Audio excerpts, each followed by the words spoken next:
اگر آپ ایسا سمجھتے ہیں تو ٹھیک ہے، لیکن ایسا کچھ نہیں ہوا کہ کہیں انہوں نے باقاعدہ فائر فائٹ ہوئی ہو اور پھر طالبان نے فتح کیا ہو، ایسا کچھ نہیں ہوا، وہ چھوڑ کے چلے گئے، بعد میں یہ چلے گئے۔ اور پورے افغانستان میں پچھلے تقریباً 7-8 سال سے جو افواج کی، غیر ملکی افواج کی تعداد تھی، وہ تھی صرف 10,000، اور یہ سارے طالبان مل کے 10,000 فوج کو نہیں نکال سکے۔ وہ اپنے اپنے جو بیسز انہوں نے بنائے تھے ان میں آرام سے بیٹھے تھے، وہ صرف یہ کر رہے تھے کہ وہ افغان پولیس کو اور فوج کو تربیت دیتے تھے، بس۔ نہ انہوں نے ایک کارروائی طالبان کے خلاف کی، نہ طالبان نے ایک گولی کبھی ان پہ چلائی۔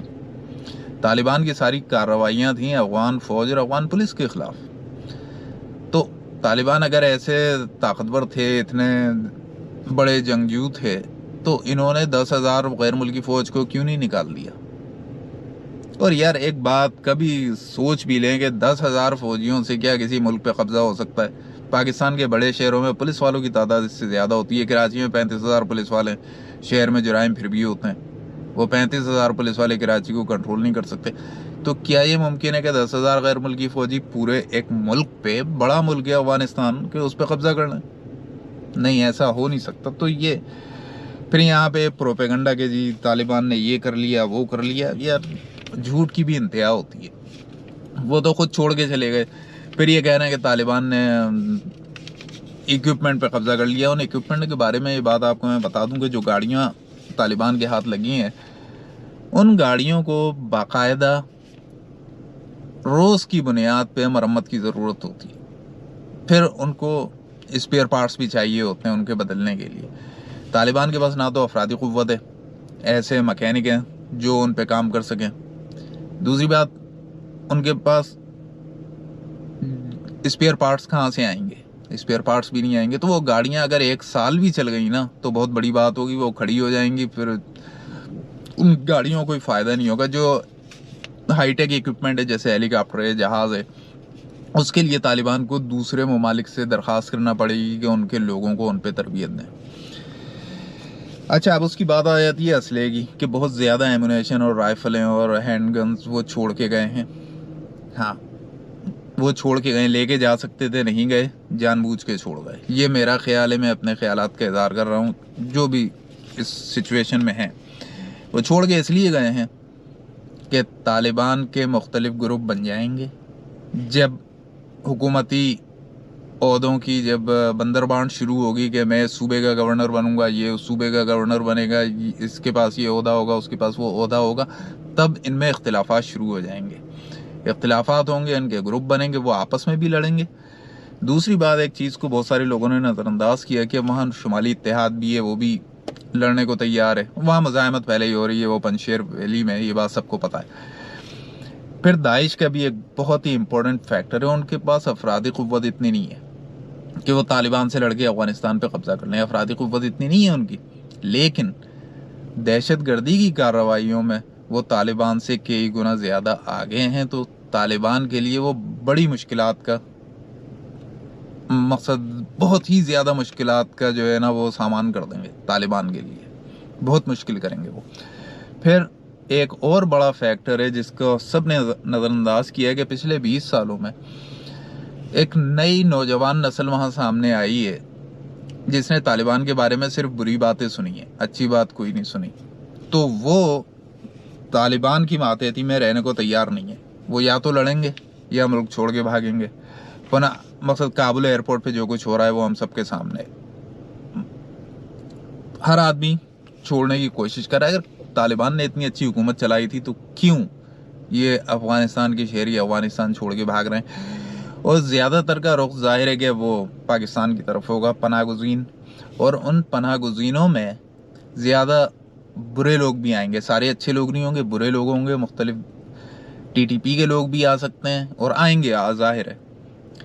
اور پھر Afghan Taliban T T P کے ذریعے پاکستان کو دباؤ میں رکھیں گے، وہ ٹی ٹی پی کے ذریعے حکومت پاکستان کو بلیک میل کریں گے، پاکستان کے اندر مشکلات پیدا کر دیں گے۔ تو میرا اپنا یہ خیال ہے کہ پاکستان کے لیے بہتر ہے کہ وہ بالکل اپنی سرحدیں بند کر دے، افغانستان کے ساتھ کسی کو نہیں آنے دے، اگر وہ پاکستان کو محفوظ رکھنا چاہتے ہیں۔ ورنہ یہ جرائم پیشہ لوگ آئیں گے اور بہت مشکلات پیدا کریں گے. لیکن افسوس کی بات مجھے اس بات پہ بھی افسوس ہے کہ پاکستان میں بہت سارے برے لوگ جو ہمیشہ اپنے ذاتی فائدے کو دیکھتے ہیں اور پاکستان کے مفاد کو نہیں دیکھتے، وہ اس بات کی خواہش کر رہے ہیں کہ افغان ریفیوجیز پاکستان میں آئیں اور یہ پھر ان کے نام پہ غیر ممالک سے، مغربی دنیا سے امداد لیں اور وہ ساری امداد اپنے ذاتی اکاؤنٹس میں منتقل کریں، اور ان سب لوگوں کے ذاتی اکاؤنٹس غیر ملکی دنیا میں ہی ہیں، ان کے بیوی بچے سب وہیں پہ ہیں، سب کچھ ان کا سب کچھ وہیں پہ ہے. پاکستان ان کے لیے صرف پیسہ کمانے کی ایک جگہ ہے. تو اور بہت ساری باتیں میں آپ کو بتا سکتا ہوں، لیکن میں ویڈیو کو لمبا کرنا نہیں چاہتا. لیکن یہ ضرور ہے کہ جو یہ صورتحال ہے اس کے بعد جو کچھ ہونے جا رہا ہے، میرا یہ اپنا ذاتی خیال ہے کہ افغانستان تاریخ کی بدترین سول وار کی طرف جا رہا ہے، اور اس میں اتنا خون بہے گا کہ لوگ پرانی ساری جنگوں کو بھول جائیں گے. اور مجھے افسوس اس بات کا، میری دعا ہے کہ ایسا نہ ہو. میری خواہش ہے کہ افغانستان میں معاشی ترقی ہو اور لوگ ترقی کریں، اچھی زندگی گزاریں، کیونکہ افغانستان کی تاریخ میں پچھلے 50 سال کی بات کر رہا ہوں، پہلی مرتبہ افغانستان کی کرنسی کی ویلیو بڑھ گئی تھی، اور وہ لوگ جو تھے وہاں پہ شاپنگ سینٹرز بنے، دکانیں بنی، لوگوں نے کاروبار شروع کیے، ڈاکٹرز تھے اور وہاں پہ ہاسپٹل بنے، اور لوگوں نے اچھی زندگی گزارنا شروع کی، زندگی کی سہولیات انہیں حاصل ہونا شروع ہو گئی. اور ظاہر ہے کہ وہ سارے مسلمان تھے، کوئی غیر مسلم تو نہیں تھے.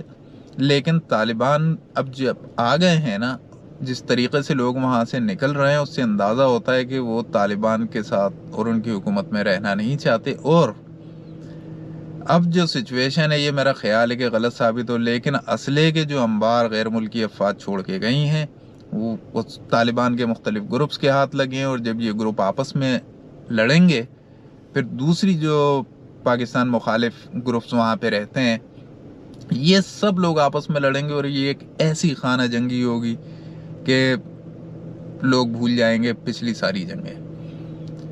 اور میری خواہش ہے ایسا نہ ہو.